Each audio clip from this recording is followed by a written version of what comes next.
ओम शांति। 5 मार्च 2024 के ईश्वरीय महावाक्य। पहले एक नज़र मुरली के मुख्य पॉइंट पर। बाबा ने कहा, सतयुग में मरने का डर नहीं रहता है। जानते हैं हमको एक शरीर छोड़ दूसरा शरीर लेना है। दुख की, रोने आदि की बात नहीं। यहाँ मरने से डर रहता है। आत्मा को शरीर छोड़ने से दुख होता है, डरती है, क्योंकि फिर भी दूसरा जन्म ले दुख ही भोगना है। जहाँ भगवान और तुम बच्चे आत्माएं रहते हो उसको ही घर कहा जाता है। वहाँ यह शरीर नहीं है, वह है आत्माओं का घर। यह है जीव आत्माओं का घर। उसको कहा जाता है मुक्ति धाम।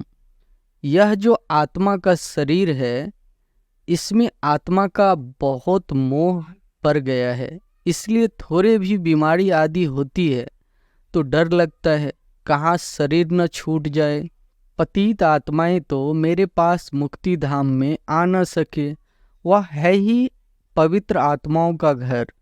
प्रकृति का आधार तो जरूर लेना पड़ता है, नहीं तो खेल चल न सके। यह खेल दुख और सुख का बना हुआ है।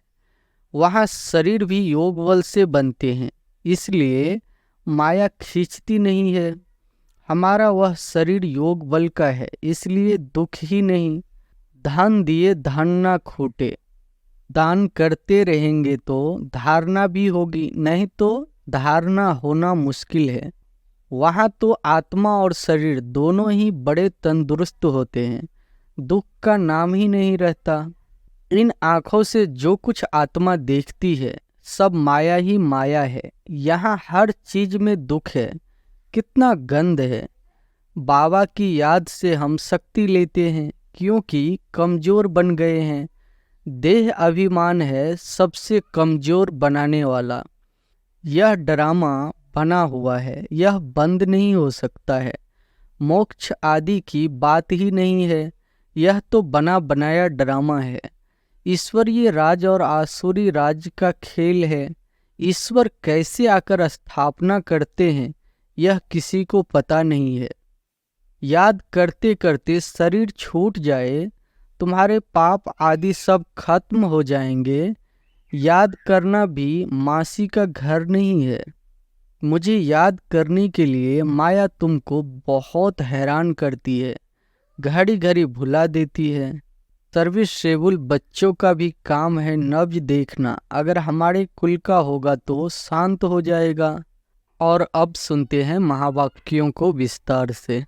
मुरली का सार है, मीठे बच्चे, तुम्हें शरीर सहित सब चीज़ों से ममत्व निकालना है। जब तुम आत्मा पावन कर्मातीत बन जाएगी तब घर में जा सकेगी। प्रश्न है, आत्मा को किस बात से बहुत डर लगता है और वह डर क्यों? उत्तर है, आत्मा को शरीर छोड़ने से बहुत डर लगता है क्योंकि उसका शरीर में ममत्व हो गया है। अगर कोई दुख के कारण शरीर छोड़ना भी चाहता है तो भी उसे पाप कर्मों की सजा तो भोगनी ही पड़ती है। संगम पर तुम बच्चों को कोई भी डर नहीं, तुम्हें और ही खुशी है कि हम पुरानी शरीर को छोड़ बाबा के पास जाएंगे। ओम शांति। मीठे मीठे बच्चों को समझाया गया है, एक है ज्ञान, दूसरा है भक्ति। ड्रामा में यह नोंद है। ड्रामा के आदि मध्य अंत को और कोई भी नहीं जानते। तुम बच्चे तो जानते हो, सतयुग में मरने का डर नहीं रहता। जानते हैं हमको एक शरीर छोड़ दूसरा शरीर लेना है। दुख की, रोने आदि की बात नहीं। यहाँ मरने से डर रहता है। आत्मा को शरीर छोड़ने से दुख होता है, डरती है, क्योंकि फिर भी दूसरा जन्म ले दुख ही भोगना है। तुम तो हो संगम योगी। तुम बच्चों को पाप ने समझाया है, अब वापिस चलना है। कहाँ? घर। वह भगवान का घर है ना। यह कोई घर नहीं है। जहाँ भगवान और तुम बच्चे आत्माएं रहते हो उसको ही घर कहा जाता है। वहाँ यह शरीर नहीं है। जैसे मनुष्य कहते हैं हम लोग भारत में रहते हैं, घर में रहते हैं, वैसे तुम कहेंगे हम लोग अर्थात हम आत्माएं वहाँ अपने घर में रहती है। वह है आत्माओं का घर, यह है जीव आत्माओं का घर। उसको कहा जाता है मुक्ति धाम। मनुष्य पुरुषार्थ तो करते हैं वहाँ जाने के लिए कि हम भगवान से जाकर मिले। भगवान से मिलने के लिए बहुत खुशी होनी चाहिए। यह जो आत्मा का शरीर है इसमें आत्मा का बहुत मोह पड़ गया है, इसलिए थोड़ी भी बीमारी आदि होती है तो डर लगता है कहाँ शरीर न छूट जाए। अज्ञान काल में भी डर रहता है, इस समय जबकि संगम युग है। तुम जानते हो अब वापिस जाना है बाप के पास, तो डर की बात नहीं। बाप ने युक्ति बहुत अच्छी बताई है। पतित आत्माएं तो मेरे पास मुक्ति धाम में आ न सके, वह है ही पवित्र आत्माओं का घर। यह है मनुष्यों का घर। यह शरीर बनते हैं 5 तत्वों से, तो 5 तत्व यहाँ रहने के लिए खींचते हैं, आकाश, जल, वायु। वहाँ मूल वतन में यह 5 तत्व नहीं है। यह विचार सागर मंथन करने की युक्तियाँ है। आत्मा ने यह प्रॉपर्टी ली हुई है, इसलिए शरीर में ममत्व हो गया है। नहीं तो हम आत्माएं वहाँ की रहने वाली है। अब फिर पुरुषार्थ करते हैं वहाँ जाने के लिए। जब तुम पवित्र आत्माएं बन जाती हो तो फिर तुमको सुख मिलता है, दुख की बात ही नहीं। इस समय है ही दुख धाम। तो यह 5 तत्व भी खींचते हैं ऊपर से नीचे आकर पाठ बजाने के लिए। प्रकृति का आधार तो जरूर लेना पड़ता है, नहीं तो खेल चल न सके। यह खेल दुख और सुख का बना हुआ है। जब तुम सुख में हो तो 5 तत्वों के शरीर से ममत्व नहीं रहता है, वहाँ तो पवित्र रहते हैं, इतना ममत्व नहीं रहता है। शरीर में इन 5 तत्वों का ममत्व भी छोड़ देते हैं। हम पवित्र बने फिर वहाँ शरीर भी योग बल से बनते हैं, इसलिए माया खींचती नहीं है। हमारा वह शरीर योग बल का है, इसलिए दुख ही नहीं। ड्रामा कैसा वंडरफुल बना हुआ है। यह भी बड़ी महीन समझाने की बातें हैं। जो अच्छे बुद्धिमान है और सर्विस में तत्पर रहते हैं वही अच्छी रीति समझा सकते हैं। बाप ने कहा है धन दिए धन ना खूटे। दान करते रहेंगे तो धारणा भी होगी, नहीं तो धारणा होना मुश्किल है। ऐसे मत समझो लिखने से धारणा हो जाएगी। हाँ, लिखकर किसी को कल्याण के लिए पॉइंट भेज देते हैं वह और बात है, खुद को तो काम में नहीं आती है। कोई तो कागज लिखकर फालतू फेंक देते हैं। यह भी अंदर में समझ होनी चाहिए कि मैं लिखता हूँ, फिर वह काम में आता है। लिखकर फेंक दिया तो उससे क्या फायदा। यह भी आत्मा जैसे अपने को ठगती है। यह तो साधारण करने की चीज है। बाबा ने कोई लिखा हुआ थोड़े ही कंठ किया है। बाप तो रोज समझाते रहते हैं, पहले पहले तुम्हारा बाप से कनेक्शन हो, बाप की याद से ही तुम्हारी आत्मा पवित्र बन जाएगी, फिर वहाँ भी तुम पवित्र रहते हो। आत्मा और शरीर दोनों पवित्र रहते हैं, फिर वह बल खलास हो जाता है तो 5 तत्वों का बल आत्मा को खींचता है। आत्मा को घर जाने के लिए शरीर छोड़ने की दिल होती है। तुम पावन बनकर शरीर ऐसे छोड़ेंगे जैसे मक्खन से बाल। तुम बच्चों को शरीर सहित सब चीज़ों से ममत्व मिटा देना है। हम आत्माएं बिगड़ शरीर आई थी, हम प्योर थी, इस दुनिया से ममत्व नहीं था। वहाँ शरीर छूटे तो कोई रोते नहीं, कोई तकलीफ नहीं, बीमारी नहीं, शरीर में ममत्व नहीं। जैसे आत्मा पाठ बजाती है, एक शरीर बूढ़ा हुआ तो फिर दूसरा ले लेती है पाट बजाने के लिए। वहाँ तो रावण राज्य ही नहीं है, तो इस समय दिल होती है। जाएं बाबा के पास। बाबा कहते हैं मुझे याद करो, यह ज्ञान बुद्धि में है। बाप कहते हैं पवित्र बनकर आना है, अभी तो सब पतित है, इसलिए 5 तत्वों के पुतले से मोह हो गया है। इनको छोड़ने की दिल नहीं होती है। नहीं तो विवेक कहता है शरीर छूट जाए और हम बाबा के पास चले जाएं। अभी पुरुषार्थ करते हो, हमको पावन बनकर बाबा के पास जाना है। बाबा ने कहा है तुम तो मेरे थे, अब फिर मुझे याद करो तो आत्मा पवित्र बन जाएगी। फिर यह शरीर धारण करने में भी कोई तकलीफ नहीं होगी। अभी शरीर में मोह है तो डॉक्टर आदि को बुलाते हैं। तुमको तो खुशी रहनी चाहिए। हम जाते हैं बाबा के पास। इस शरीर से अब हमारा कनेक्शन नहीं है। यह शरीर तो पाठ बजाने के लिए मिला है। वहाँ तो आत्मा और शरीर दोनों ही बड़े तंदुरुस्त होते हैं, दुख का नाम ही नहीं रहता। तो बच्चों को कितना पुरुषार्थ करना चाहिए। अभी हम बाबा के पास जाते हैं, क्यों नहीं इस शरीर को छोड़कर जाए। परंतु जब तक योग लगाकर पवित्र नहीं बने हैं, कर्मातीत अवस्था नहीं बनी है, तो जा नहीं सकते।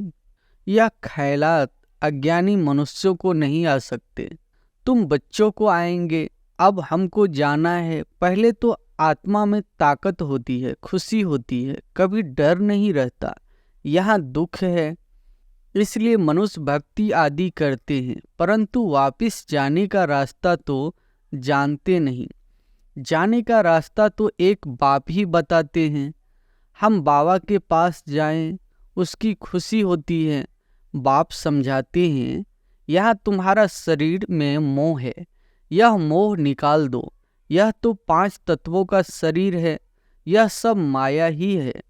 इन आँखों से जो कुछ आत्मा देखती है सब माया ही माया है। यहाँ हर चीज में दुख है, कितनी गंध है। स्वर्ग में तो शरीर भी फर्स्ट क्लास, महल भी फर्स्ट क्लास मिलेगी, दुख की बात ही नहीं। कैसा बना हुआ खेल है, यह तो चिंतन में आना चाहिए ना। बाप कहते हैं और कुछ नहीं समझते है वो। अच्छा बोलो, बाप को याद करो तो विकर्म विनाश हो जाएंगे, स्वर्ग में चले जाएंगे। हम तो आत्मा है, यह शरीर रूपी दुम बाद में मिला है, इनमें हम क्यों फंसे हैं। बाप समझाते हैं इसको रावण राज्य कहा जाता है। रावण राज्य में दुख ही दुख है, सतयुग में दुख की बात ही नहीं। अब बाबा की याद से हम शक्ति लेते हैं, क्योंकि कमजोर बन गए हैं। देह अभिमान है, सबसे कमजोर बनाने वाला। तो बाप समझाते हैं यह ड्रामा बना हुआ है, यह बंद नहीं हो सकता। मोक्ष आदि की बात ही नहीं है, यह तो बना बनाया ड्रामा है। कहते भी है चिंता ताकि कीजिए, जो पास्ट हो गया वह फिर होना ही है, चिंता की बात ही नहीं। सतयुग में खराब कुछ होता नहीं, यहाँ चिंता लगी है। बाप कहते हैं यह तो ड्रामा है, बाप ने रास्ता तो बताया ही है। ऐसे तुम मेरे पास पहुंच जाएंगे, मक्खन से बाल निकल जाएगा। सिर्फ तुम मुझे याद करो तो आत्मा पवित्र हो जाए। पावन बनने की और कोई युक्ति नहीं। अभी तुम समझते हो हम रावण राज्य में बैठे हैं, वह है ईश्वरीय राज। ईश्वरीय राज और आसुरी राज का खेल है। ईश्वर कैसे आकर स्थापन करते हैं यह किसी को पता नहीं है। बाप को ही ज्ञान का सागर कहा जाता है, वही आकर सब समझाते हैं। अभी तुम सारा ज्ञान समझ रहे हो, फिर यह सारा ज्ञान भूल जाएगा। जिस पढ़ाई से हम यह पद पाते हैं यह सब भूल जाता है। स्वर्ग में गए और यह नॉलेज गुम हो जाती है। भगवान ने डबल सिरताज कैसे बनाया वह कुछ भी नहीं जानते। यह भी नहीं जानता था तो दूसरे शास्त्र आदि पढ़ने वाले क्या जाने, उनको टच भी नहीं होगा। तुम आकर सुनाते हो तो तुमको झट टच होता है सारा गुप्त। बाप सुनाते हैं, देखने में आता है क्या, समझ में आता है। आत्मा को देखा है क्या, समझते हैं आत्मा है। दिव्य दृष्टि से देखा जा सकता है। बाबा कहते हैं, देखने से क्या समझेंगे, आत्मा तो छोटी बिंदी है। आत्मा ही अनेक है। 10-20 का भी तुम साक्षात्कार करेंगे, एक से तो कुछ पता न पड़े, समझ भी न सके। बहुतों का साक्षात्कार होता है, मालूम कैसे पड़े आत्मा है या परमात्मा है। फर्क का मालूम नहीं पड़ता। बैठे बैठे छोटी छोटी आत्माएं देखने में आती है, या थोड़े ही पता पड़ता है कि आत्मा है व परमात्मा है। अभी तुम जानते हो इतनी छोटी आत्मा में ताकत कितनी है। आत्मा तो मालिक है, एक शरीर छोड़ दूसरे में प्रवेश करती है पाठ बजाने के लिए। कितनी कुदरत है। शरीर बीमार हो पड़ता है या कोई देवाला आदि निकालते हैं तो समझते हैं इसमें तो शरीर ही छोड़ दे, आत्मा निकल जाएगी, दुख से छूट जाएगी। परंतु पापों का बोझा जो सिर पर है वह कैसे छूटे। तुम पुरुषार्थ ही करते हो कि याद से पाप विनाश हो जाए। रावण के कारण बहुत पाप हुआ है, जिससे छूटने का रास्ता बाप बतलाते हैं। सिर्फ कहते हैं मुझे याद करते रहो, याद करते करते शरीर छूट जाए, तुम्हारे पाप आदि सब खत्म हो जाएंगे। याद करना भी मासी का घर नहीं है।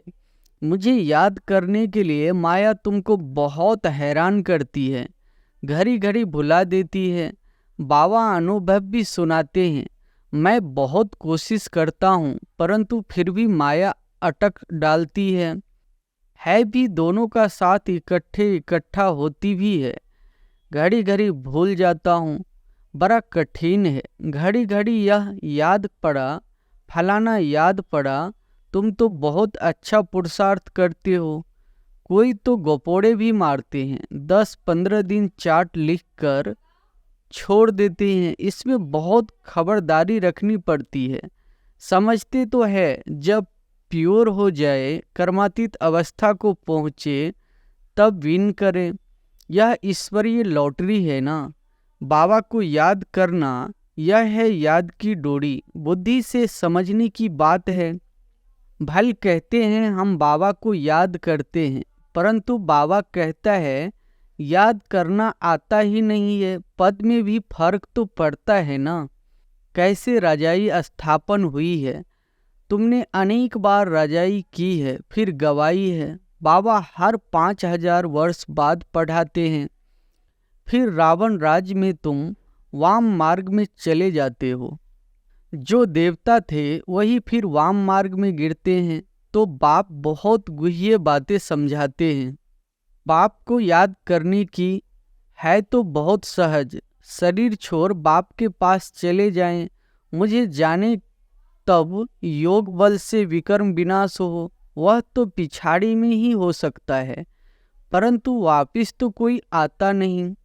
भल कोई कुछ भी करे, यथार्थ योग तो मैं ही आकर सिखलाता हूँ। फिर आधा कल्प योग बल चलता है, वहाँ तो अथाह सुख भोगते हो। भक्ति मार्ग में मनुष्य क्या क्या करते रहते हैं। पाप जब आकर ज्ञान देते हैं तो फिर भक्ति होती नहीं। ज्ञान से दिन हो गया फिर कोई भी तकलीफ नहीं। भक्ति है रात धक्का खाने की, वहाँ तो दुख की बात नहीं। यह सब बातें जो यहाँ का सैपलिंग होगा उनकी बुद्धि में बैठेगी।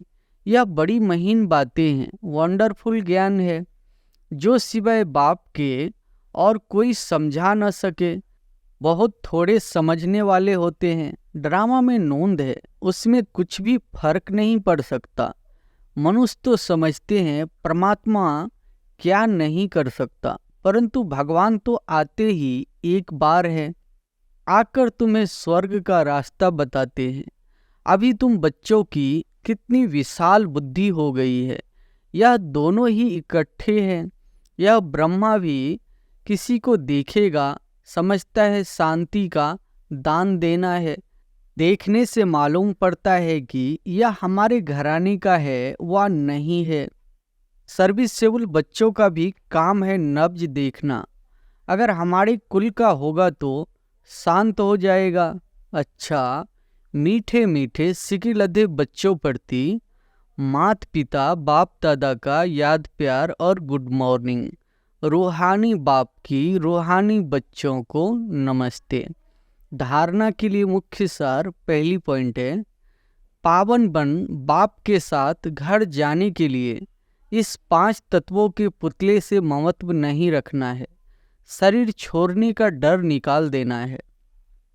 दूसरी पॉइंट है, याद की यात्रा का चार्ट बड़ी खबरदारी से बढ़ाते रहना है। योग बल से आत्मा को पावन बनाए कर्मातीत बन ईश्वरीय लॉटरी को विन करना है। वरदान है, सिद्धि को स्वीकार करने के बजाय सिद्धि का प्रत्यक्ष सबूत दिखाने वाले शक्तिशाली आत्मा भव। सिद्धि को स्वीकार करने के बजाय सिद्धि का प्रत्यक्ष सबूत दिखाने वाले शक्तिशाली आत्मा भव। अब आप सबके सिद्धि का प्रत्यक्ष रूप दिखाई देगा।